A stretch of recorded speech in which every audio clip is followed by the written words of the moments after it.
No, ma'am, please start. Yeah.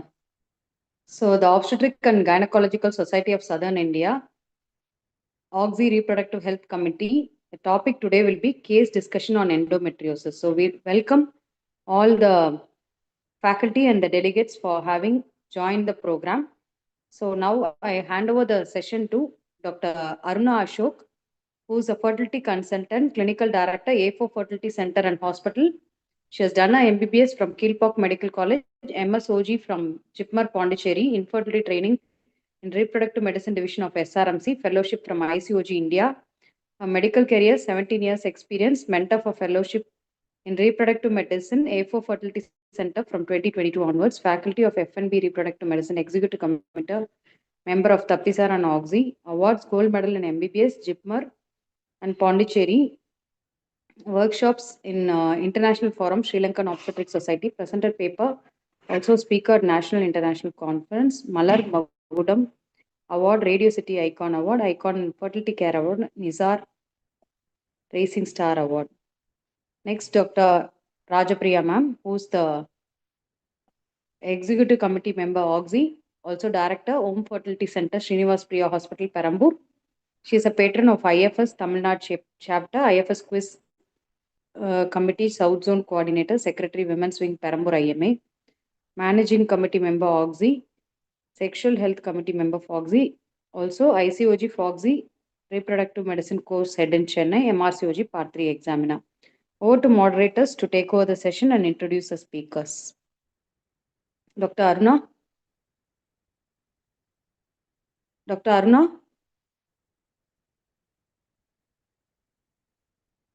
So now I call upon Dr. Bharati, who is a consultant obstetrician, gynecologist, laparoscopic surgeon at A4 Fertility, Virugambakam. She has done a DNB fellow in reproductive medicine laparoscopy. Also has got Satyabhama Reddy Gold Medal for Best Outgoing Postgraduate at Vijaya Hospital, second prize in Genetic Quiz CME, Clinical Genetic for Obstetrician Gynecologist at Institute of Reproductive Medicine and Women's Health. First prize for paper presentation at Annual Postgraduate Conference in Obstetrics Gynecology MMM. Gold Medal in Surgery, Sri Manakula Vinayagar Educational Trust Gold Medal. Gold Medal for Outstanding Performance in Final Year MBBS. And Best Video Presentation IAGE TN Conference. Area of interest is laparoscopic gynecology. Over to Bharati to take over the discussion on endometriosis case discussion.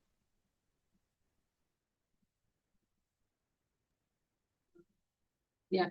Hello. Before starting, I just wanted to introduce the session. Hello. Hi, Dr. Meena.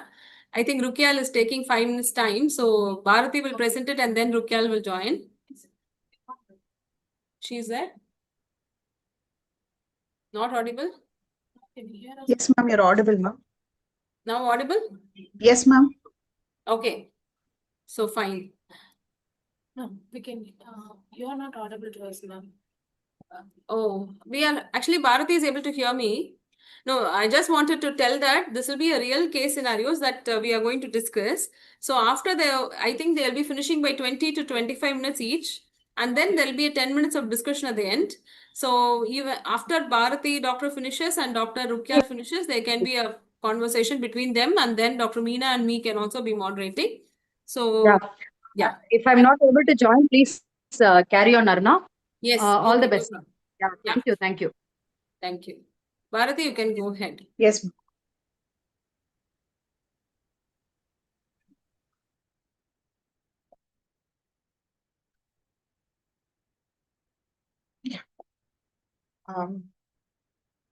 Good evening, one and all. I thank Oxy Committee for giving me this opportunity. So today we will be talking about different case scenarios in endometriosis, which is one disease, but it has many pathways of treatment. So I will be presenting a series of cases involving endometriosis and infertility, a wide range of cases, and each case has its own individualized approach. Case number 1, we had a young doctor couple married for the last 2 years, anxious to conceive. She was already a known case of endometriosis who had regular cycles. She did have some dysmenorrhea, which was needing analgesics and affecting quality of life in every period of hers. Other than that, it was a regular cycle. She did not have any other medical or surgical comorbidities. The male partner, he was a doctor, 34 years. He was an IT professional. They did not have any addictions and no comorbidities, and the semen analysis were within normal limits. Her treatment history, she previously had 2 cycles of ovulation induction. And since she being a doctor, she directly opted for ICSI. 2 cycles of ICSI was done. First cycle, we were at an outside center, they were able to get 2 blasts. And the second cycle also, there were 2 blasts. 1 frozen embryo transfer was done and which had failed. On examination, she was normally built. Her BMI was 24. Her pars speculum and PV examination was within normal limits. Investigations, her AMH was 2.8. Ultrasonogram, the uterus appeared normal. A right endometriotic cyst measuring 3 × 3 centimeter. Left endometriotic cyst measuring the same. And both ovaries were adherent to the posterior wall of the uterus. Both sides, AFC was 8 and 8 and semen analysis was normal. The treatment approach that we took for this patient, she was a young doctor with a normal AMH, with symptomatic endometriosis and a previous failed IVF cycle. So we have planned for a diagnostic hysterolaparoscopy to check for her tubal patency and to also do an endometriotic cystectomy. This was the ultrasound picture of the same patient, which shows bilateral endometriomas. And this was the intraoperative picture. As you can see, the diagnostic histolab shows both the ovaries are adherent to the posterior wall of the uterus, but both her tubes were patent and there was no additions within the tubes. So the ovarian endometriotic cystectomy was done and the ovary was freed from the posterior surface of the uterus. And to prevent further additions, we had also placed an interseed in the posterior wall of the uterus. So she underwent a laparoscopic endocystectomy, and intraoperatively it was suggestive of a mild disease, and her endometriotic fertility score was 8, which is a good score, which shows that she almost has an 80% chance of conceiving normally in the next 6 to 1 month. So the bilateral endometriotic cyst, kissing ovaries and implants were removed, and the bilateral tubes were also plated. The procedure aimed at removing the disease, restored anatomy, and also improved the uterine environment. Post-surgery, she was not put on any GnRH agonist or any suppressive therapy. She was asked to try natural methods or minimal ovulation induction.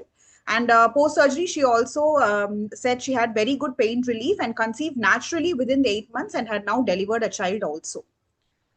So what does the evidence say for the management for endometriosis? In the ASRM says that if it's a stage 1 or stage 2 with young patient with a good ovarian reserve, we can consider a direct superovulation with an IUI or a laparoscopic excision of the endometriotic cyst and proceeding with an expectant or an induction management.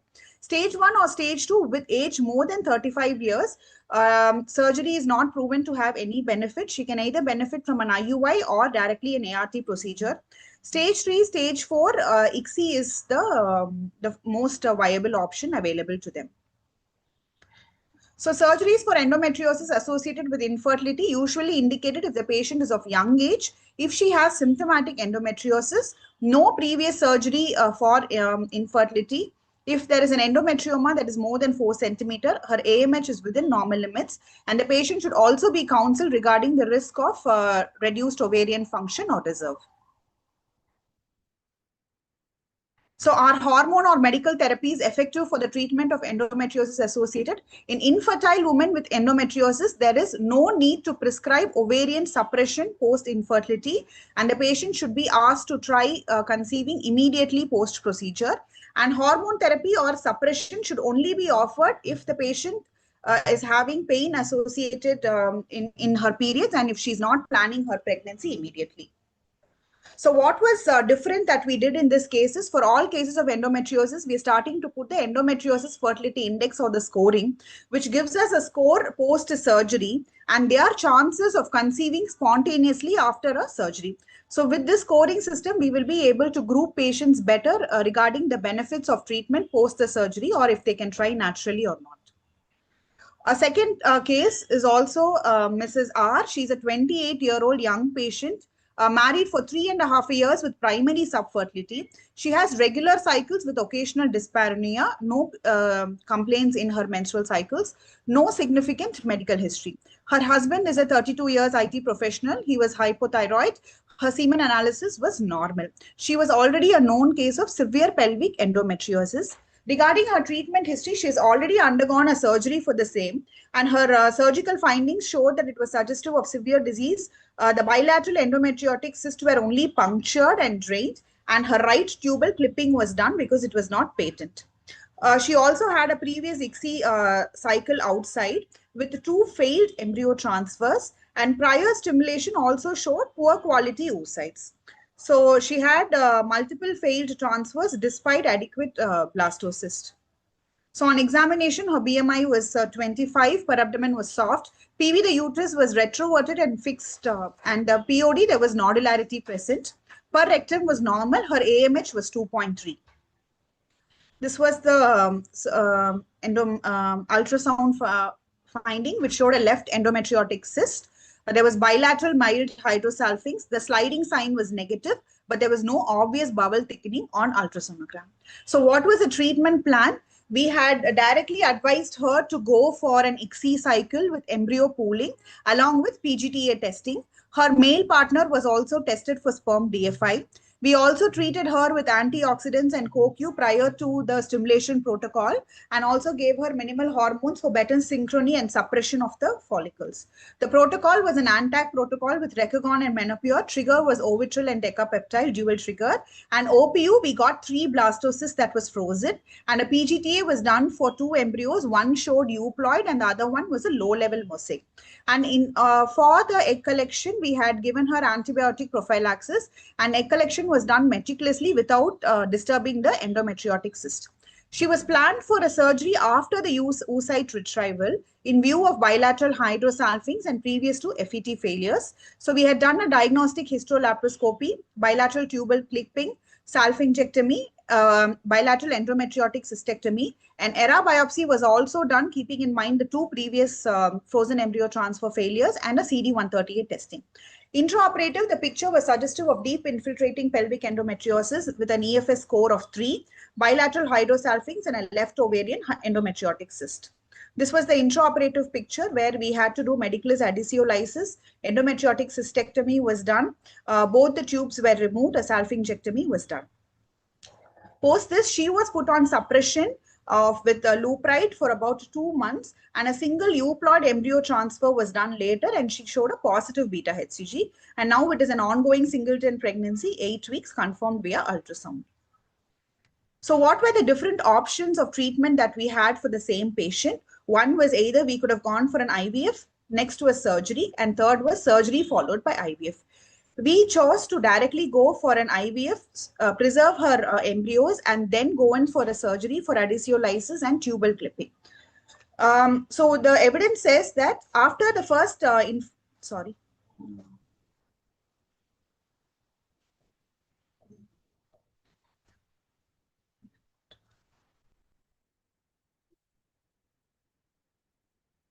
One minute. Are you able to see my screen, ma'am? Yes, we are able to see. Yes, ma'am. Yeah. So after the evidence says that after the first infertility operation, additional surgery has only rarely increased the fecundability, and these patients will be better served with ART. So in this patient, we had a personalized stimulation and endometrial support with the help of proper lab techniques. Surgical removal of the disease promoted a better uterine environment and also reduced the inflammatory stress. Use of PGTA to select a good euploid embryo, and a multidisciplinary approach with endocrine lab and surgical coordination. So what does the ESHRE guideline say for surgery? Clinicians are not recommended to routinely perform surgery for ART to improve the live birth rates in stages 1 and 2 endometriosis. Clinicians also do not have to routinely perform surgery for an ovarian endometrioma prior to ART to improve the live birth rates. Surgery for endometrioma prior to ART can only be considered to improve endometriosis associated pain and for accessibility of the follicles. And also the extended administration of GnRH agonist prior to ART treatment to improve live birth rate in infertile women with endometriosis is not recommended. And there is insufficient evidence to recommend prolonged administration of progesterones prior to the treatment of ART as well. So what precautions do we usually take during IVF when we are doing an egg collection for patients with endometriosis is mainly antibiotic prophylaxis for the prevention of ovarian abscess and also careful aspiration of follicles. So case number 3 is Mrs. Y. She was a 24-year-old, married for 2 years, referred to our center for ICSI in view of severe oligoasthenoteratozoospermia for the husband. She had regular cycles, no complaints at all, no significant medical or surgical history. The husband was a 26-year-old person with a severe OATZ, 6 million sperm count, 25% motility and 3% morphology. There was no significant medical or surgical history in the partner side as well, and the male hormones were within normal limits. Surprisingly, on examination, her BMI was 20, her per abdomen and PV was normal, but her AMH was found to be 1.15. And an ultrasound showed a 6x5 centimeter endometriotic cyst on the right side, and follicles on the right were 4 and left were also 4. Access to the ovaries appeared easy on a transvaginal ultrasonogram, and the sliding sign was positive. HSG evaluation showed bilateral patent tubes. So we had planned directly for an ICSI for her, considering the poor ovarian reserve, male factor contribution, as well as endometriotic cyst. So this was the ultrasound picture that shows a 6x5 centimeter endometriotic cyst. So ICSI stimulation was done with Gonalef and Menopure. We got 2 good quality blast. Egg collection was done meticulously under antibiotic cover by a senior consultant. And post-surgery, we had also given leupride suppression for her for 3 months. Cyst size before the transfer was 5x4 centimeter. And we proceeded with an FET, and the patient was tested positive for pregnancy, now 12 weeks ongoing. So in spite of being a laparoscopic surgeon, laparoscopic surgery is not indicated for all cases of endometriosis, even if there is a huge endometrioma that is present. So why no surgery prior to IVF? Because it significantly reduces the ovarian reserve. There will be lesser number of oocytes retrieved. Response to ovarian stimulation is lower. And also there will be a usage of higher gonadotrophins in the ART cycle. When to do surgery prior to IVF is only in cases of severe pain, when you're not able to access the follicles, if there is a rapid progression in cyst size, as well as if there are suspicious features of ultrasound. Thank you for the opportunity, ma'am. I end my discussion here.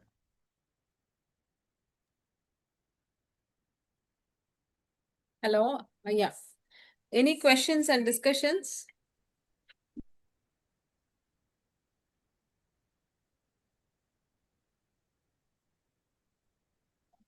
You can share it in the chat box. We can also ask the questions. So the viewers can unmute and then ask. I think if you're not able to unmute, kindly can you elaborate about CD138? Dr. Bharati, there is a question on, can you elaborate on CD138? You able to hear me? Hello? I think you are on mute, Bharati. Yes, ma'am. Yeah, there is a question on, can you elaborate on CD138? CD138 is a marker, is an endometrial marker for chronic endometritis for the patient. So in patients with previous multiple failures, we can use it as a surrogate marker to diagnose endometriosis. And patients with a positive CD138 testing can be put on prophylactic antibiotics prior to frozen embryo transfer, which is usually doxycycline for 14 days. Yeah, actually, CD138 is done as per evidence only in research setting, but we are doing it for lots of patients, and we are feeling that in RIF and RPL and endometriosis patients, there is a high risk of having endometritis. And when we treat them, they have a very good success rate. So I think it is a very affordable testing for patients. It's costing only around 1,000 rupees on the endometrial biopsy. And I think as a laparoscopic specialist, Dr. Bharati, how you think that which patient has to be chosen for surgery, which patient has to be chosen for medical treatment, which patient has to be chosen for IVF? Ma'am, I would consider the patient as a whole, starting from her age, her married life, what is her symptoms, not only dysmenorrhea, but also dyspareunia. And if the patient, there are a lot of patients who actually complain of pain while defecation, which we can only get the history when asked for, or else the patient will not say. And also a per abdomen and a PV examination to look for the nodularity if she's had any previous infertility treatment. And also on scan, if the cyst size is less than 5 centimeter and if the AMH is low, I would prefer to go for the treatment first and then proceed with surgery. But the same patient, if she's young, if she's not had any complaints, no previous treatment, but if she's having the same 4 cross or 5 centimeter cyst, but if her AMH is normal, and if there are no signs of deep endometriosis, I would prefer to go for a surgery, give her a clearance, and then proceed with a couple of cycles of IUI before going into IVF now. So I think only endometriosis cannot be taken as a term to determine the treatment. Rather, the patient's age, year of marriage, previous fertility treatment, and AMH plays another important role. Yes, well said. So when we take it in order, I just summarize what you're telling. First is symptoms. So you look into all the symptoms. If the patient is symptomatically bad and the medical treatment is not helping, surgery comes as a first line of management. But if there is a patient who is symptomatically fine, then you go to assess the ovarian reserve, you go and see the married life, and you see semen parameters. If the AMH, in our practice, what we take as the AMH cutoff is 2.5. If the AMH is more than 2.5, the patients usually withstand the surgery well and the AMH doesn't drop so much that IVF is not possible, IUI is not possible.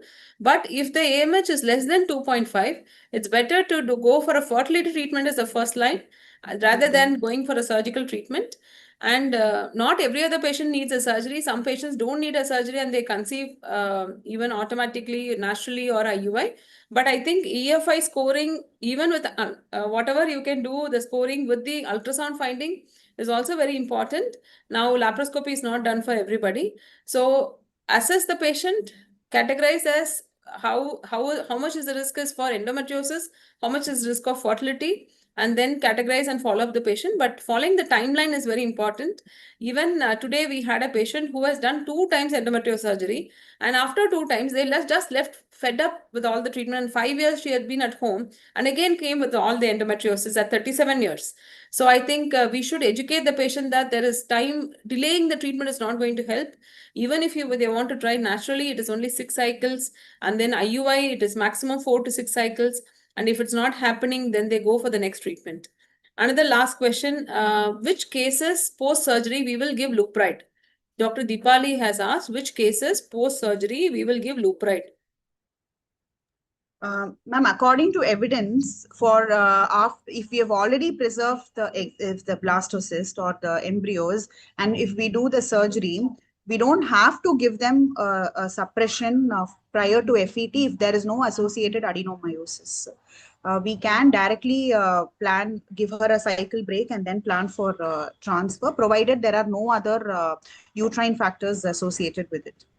But I think on a traditional approach, we are still used to giving 1 or 2 months of suppression and only then going with an FET cycle, because most cases of endometriosis do have an associated adenomyosis as well. So, for example, if there is a laparoscopy done and the patient has not done IVF, they're asking, I think, if the patient has done a laparoscopy and she is still trying for a natural cycle or IUI or IVF, no need for any suppression. No you suppression. Go ahead with that stimulation, either natural cycle or IUI or Yes. IVF directly to the patient. But if the embryo is already stored, you're doing segmental therapy, that is, you do IVF, do the surgery, then you give suppression and then go for embryo transfer. So if the patient, there is no indication to give suppression after surgery unless the patient is not wanting fertility. That is the guidelines. Exactly. If the patient doesn't want a fertility, patient has done the surgery for gynec cause, or she is a para 1 live 1 planning the second baby after 5 years, then you can give suppression, but not for a fertility patient. Yeah, they've also told that it's an excellent case presentation and it's nice. So I think we are done with the half an hour time for the initial presentation. So Dr. Rukyal has sent her apologies that she couldn't join because of the emergency LSCS that she's attending. So she has sent her doctor from another doctor from the team, Dr. Aishwarya. Thank you, Dr. Aishwarya, for taking up the meeting in a very short time. I think she is ready with the presentation. Dr. Aishwarya? Ma'am, good evening, ma'am. Consultant, yeah. She was fertility consultant in Hive Fertility Center. Thank you for joining. You can start with, can you share your slide and start the presentation, doctor? Yes, ma'am, I'll share it now.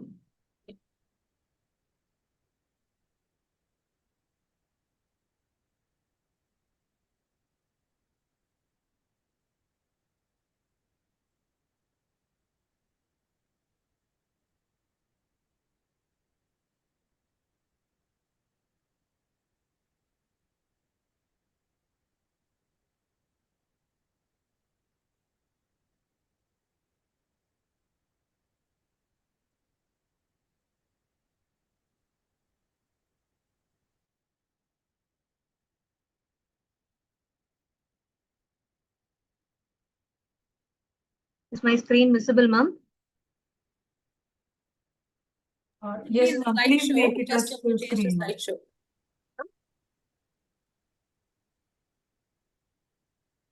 Hello? Yeah. Is my screen visible, ma'am? Yes, it's visible. You have to put it in the slideshow alone, doctor. Are you able to hear me? Sure, ma'am. Yes, sure. Yes, you can proceed. Okay. Good evening, one and all. I am happy to be presenting on behalf of my boss, Dr. Rukyal Fatima, ma'am, on these two interesting cases of endometriosis and adenomyosis, which we had recently.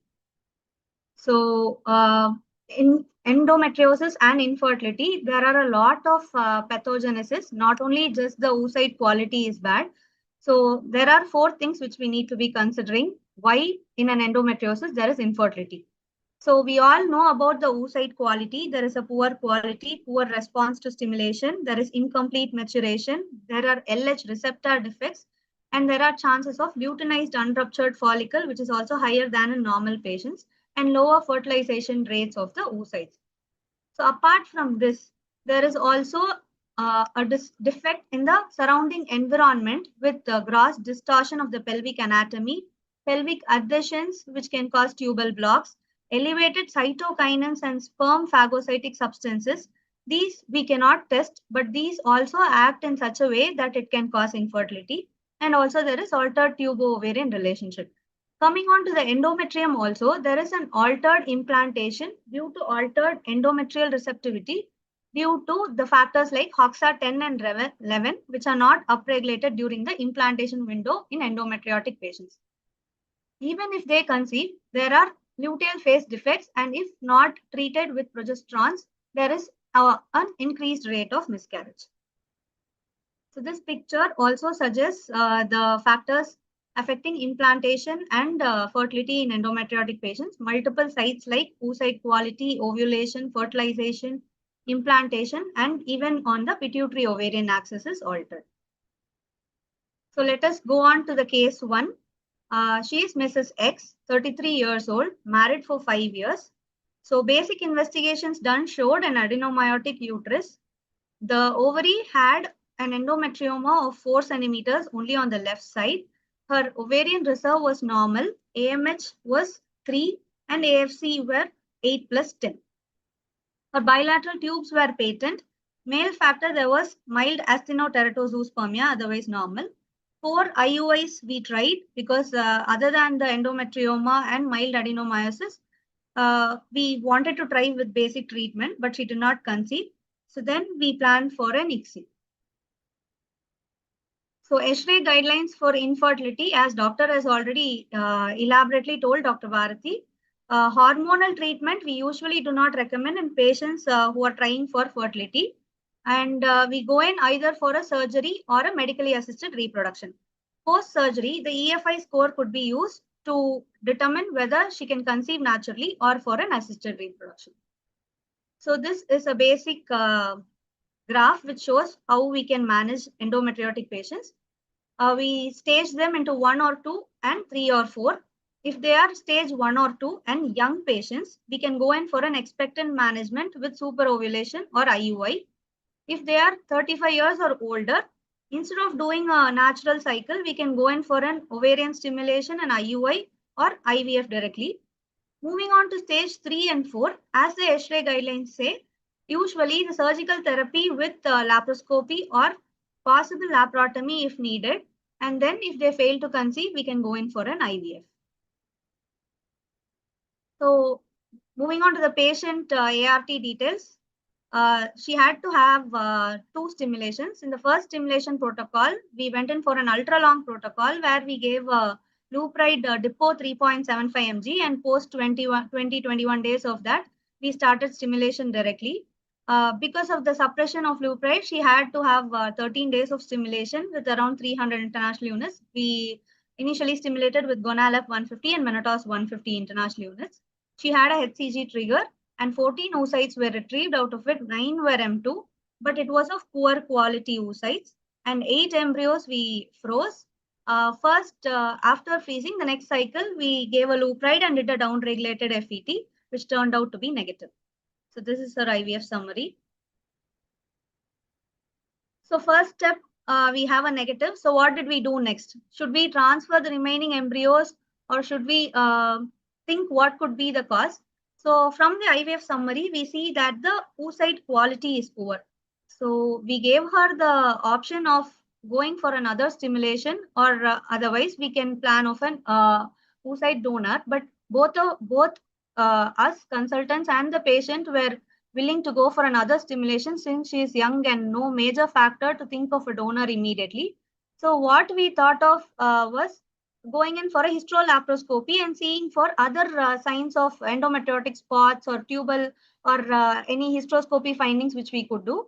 And then we went in for a hysterolaparoscopy, and the endometriotic cyst on the left side was removed.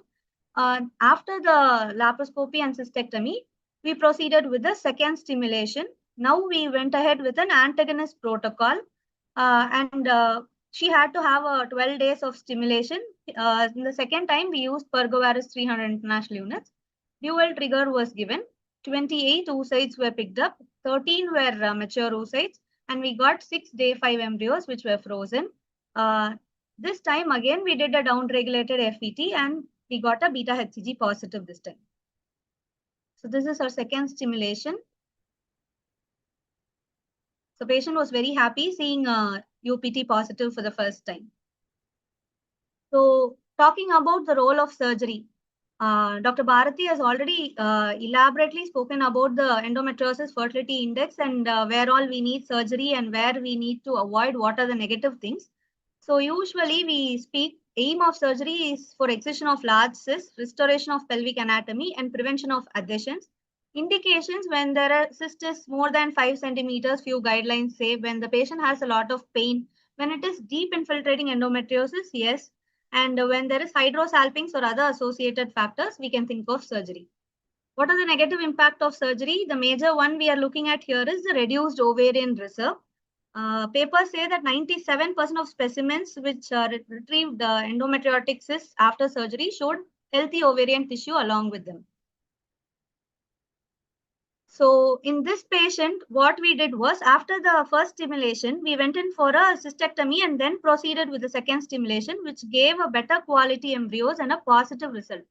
So after studying for this, we saw that in recent papers, there are few papers which support laparoscopy even in grade 1 or 2 endometriosis or in subfertility associated with endometriosis. So initially, the talk was always surgery for an endometrioma or an adenomyoma.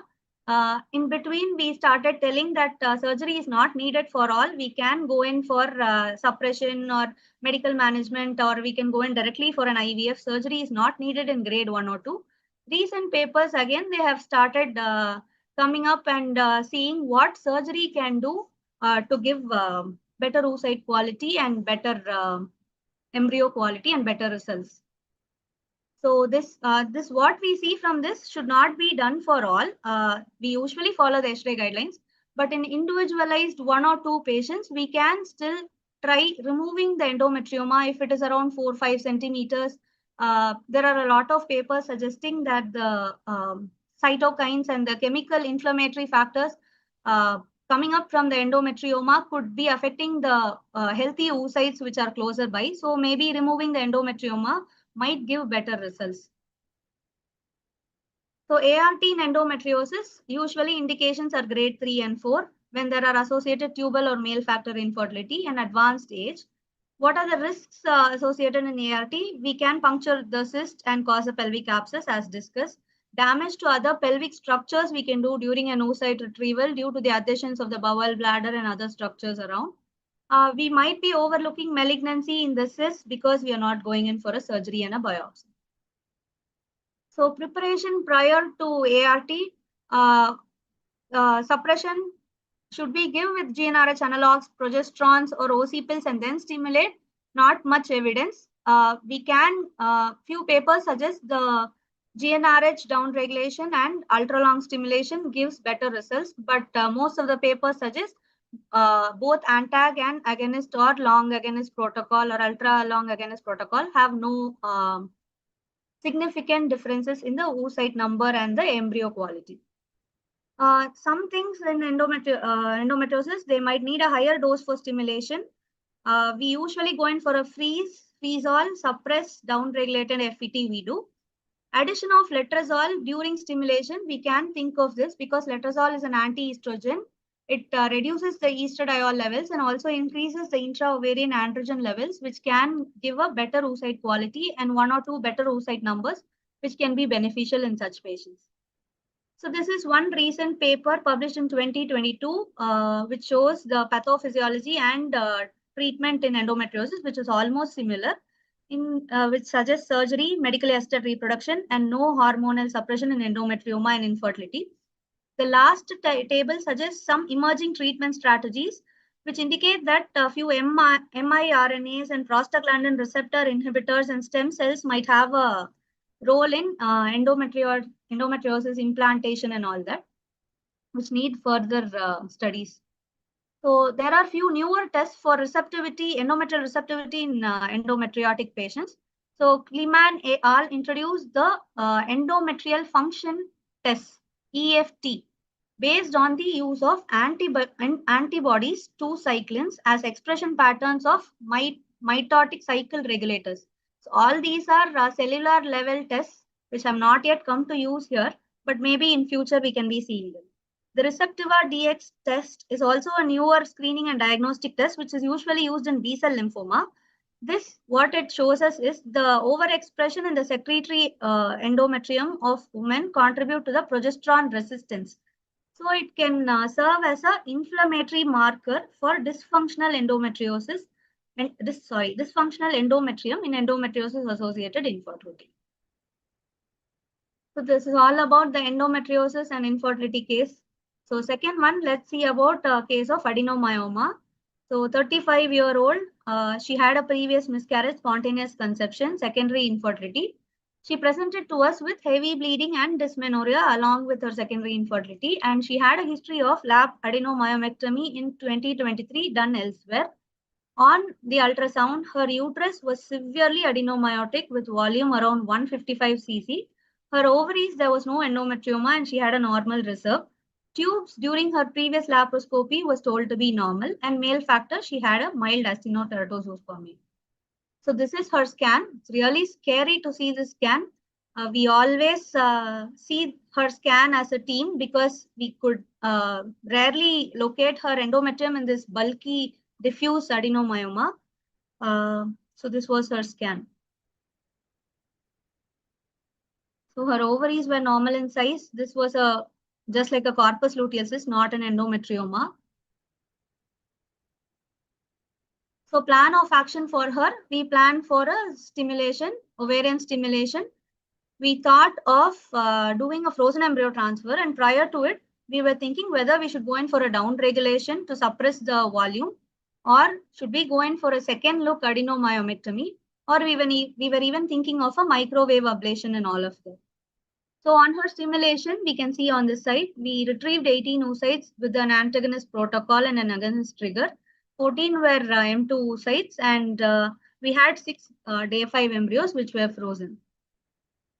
So down regulation prior to embryo transfer, we gave her injection Leupride 3.75, around 4 doses we gave. And we also did a hysteroscopy to look in for a uterine cavity. And along with that, we inserted a Mirena for this time of Leupride while we waited. So that Mirena also can give a suppression of her uterine volume. We also added letrozole 5 milligram OD alongside the Leupride. And along with all these, to prevent the bone mineral density loss, we gave an add-back therapy with norethistone and calcium. So post 3 to 4 doses and all this, we had a volume reduction to around 120 cc.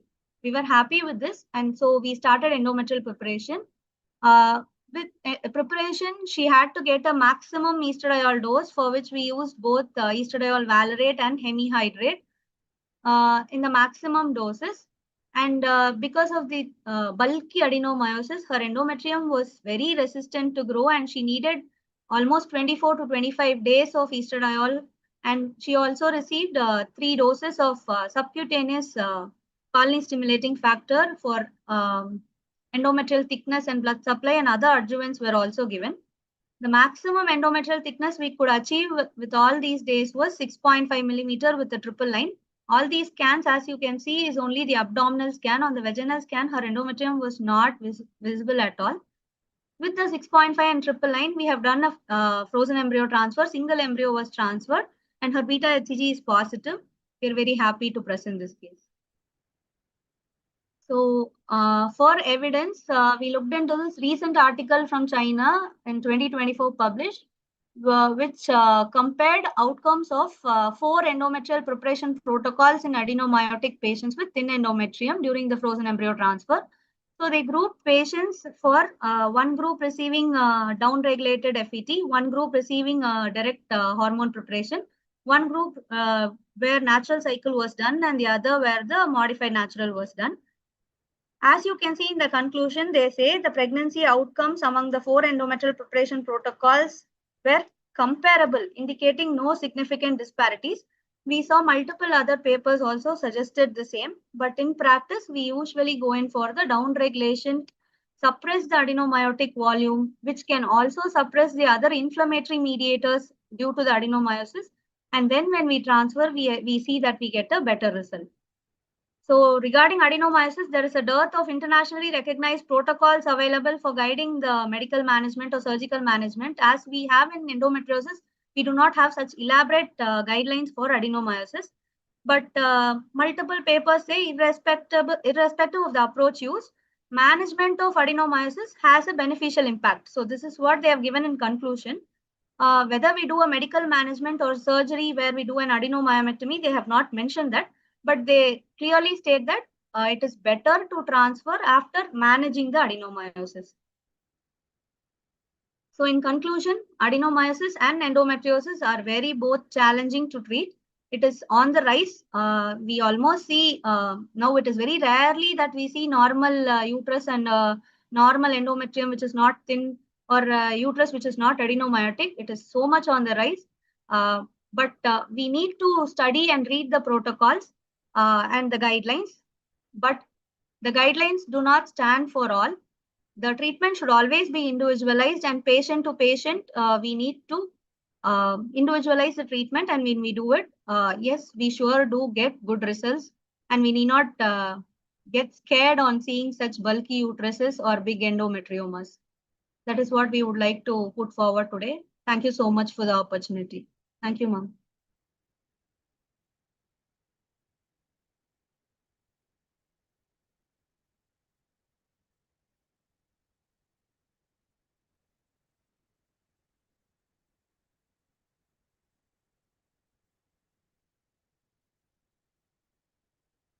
Hello.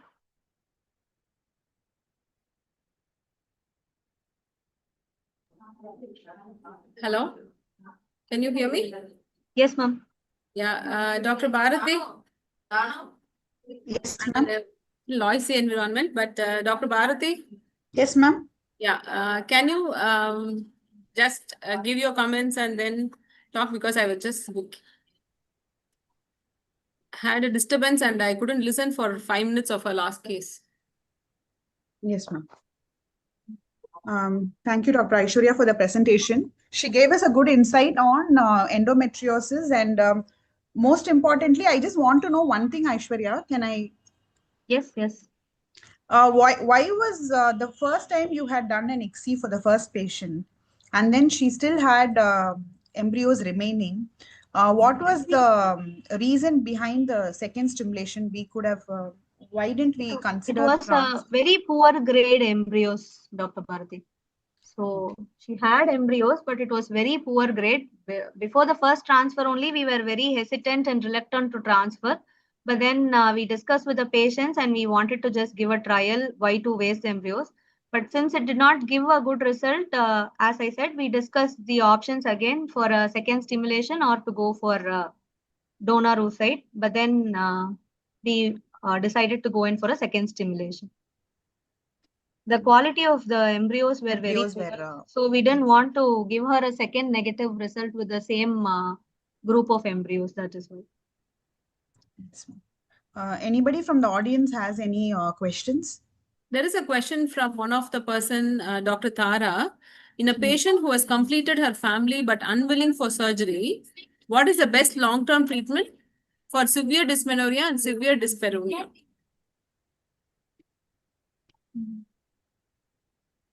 Mirena, ma'am. Can we think of a Mirena for a long-term treatment, ma'am? Yes, that is one of the option. Anything else you wanted to suggest? How long Dynages can be given? How long Elagolix, the newer one, antagonist can be given for a patient? Can you give comments, Dr. Bharati? Dynogest can be given even up to 5 years, I guess, ma'am. Lot of studies have suggested Dynogest has not much side effects. So until 5 years also, 2 years, few papers, but until 5 years also, we can give a Dynogest 2 mg OD. Yes. Elagolix, how long we can give? What are the studies telling? Elagolix also can be given for up to a maximum of 3 to 4 years, ma'am. But we are still to see the long-term side effects of Elagolix. But I would still convince her for surgery, ma'am. Extraperitoneal endometriosis, which is causing dyspareunia, I think she should consider surgery is the first option for her. Yeah.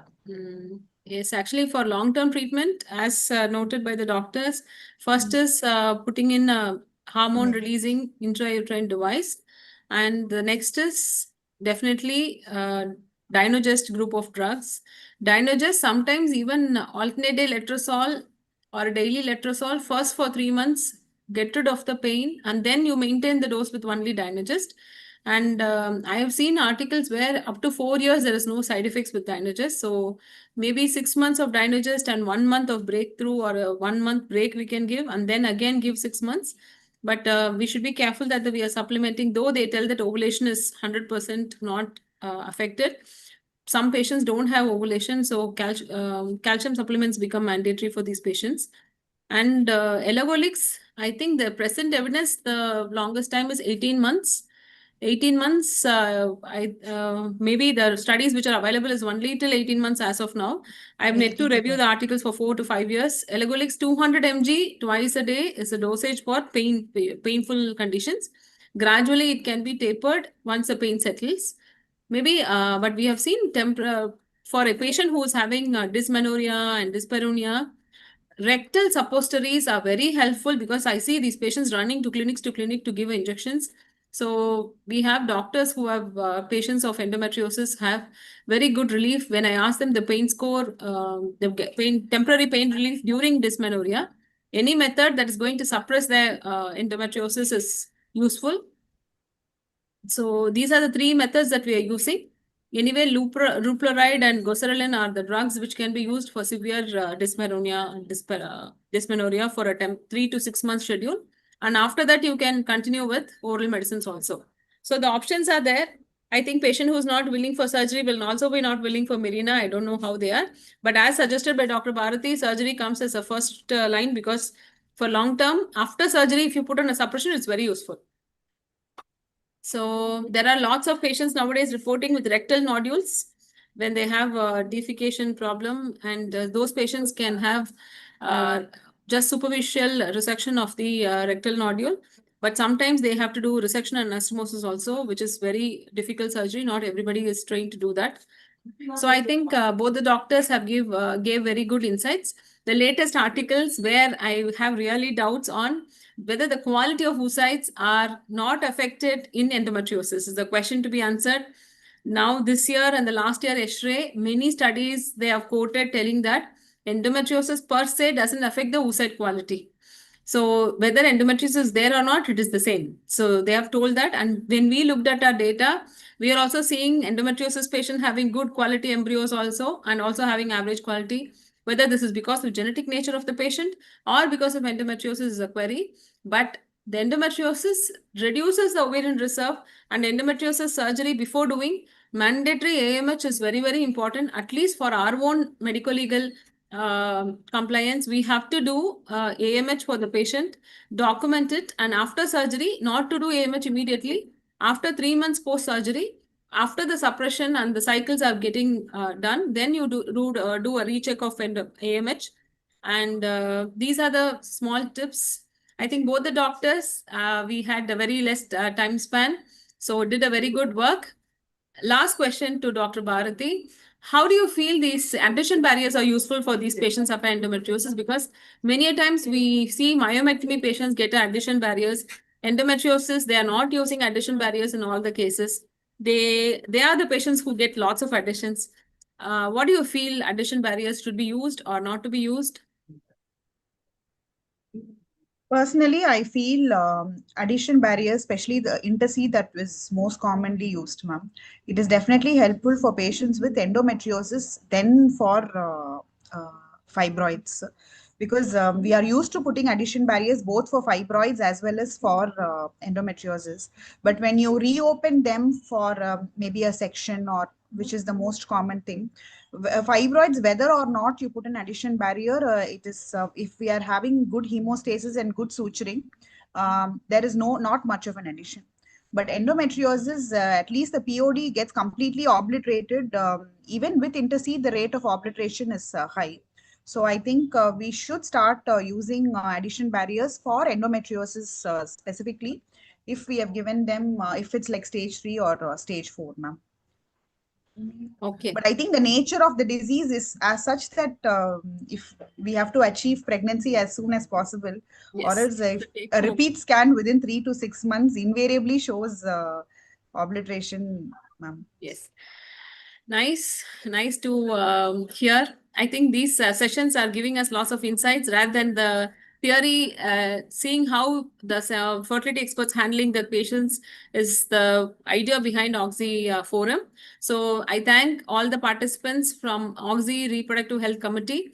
So, and I also wanted to invite each and every one of you for Oxy Meteor Conference, which is going to happen on August 9th and 10th. 9th, we have embryo transfer workshop. The idea behind this, we wanted to focus on one topic and give the fullest in that. So definitely the doctors who are participating will have a 5 or 10% increase in their success rate by participating in the workshop. We are going to fine tune your techniques. You can share the knowledge, you can also get the knowledge. And the next year conference, all the agenda is fertility focused. So this is a fertility conference this of Oxy in mid-year. It is happening in Pullman Hotel. Kindly register, and we will see you there. Thank you. Thank you. Thank you, both the speakers. Thank you.